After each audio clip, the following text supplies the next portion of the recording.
Assalomu alaykum hurmatli obunachilar, akalar, ukalar. Navbatdagi darvozamizni Namangan viloyatiga olib kelib o'rnatdik. Bu darvozamizda bo'yi 380 sm, eni 385 sm bo'ldi.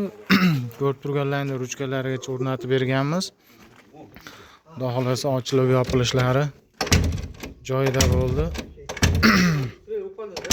Xudo xolasa yaxshi. Xo'p. Bu darvozamizning materiallari, chetlari shiviller 12 ga 5 lik bo'lgan. Mana shu ko'rinishi 12 ga 5 lik shivillerdan rossiyskiy, taglari quruqlar aylanasini qilib berganmiz. Xo'p, darvozamiz ichlari, bu joylari 5 lik nevroznoydan, bu joylari qalinligi 7,5 lik brusdan bo'lgan, 7,5 ga 13 sm. Darvozamizga turetskiy fille bo'ya lak sepib berganmiz. Nomerlari, glazoklarigacha o'rnatib berdik, xudo xolasa. Akamiz o'zlari Rossiyada turib zakaz berishgan edi. Xudo xolasa olib kelib chiroyli qilib o'rnatib berdik. Darvozamiz ma'qul kelgan bo'lsa, ekrandagi nomerlarga murojaat qilaverasizlar. Rahmat hammaga.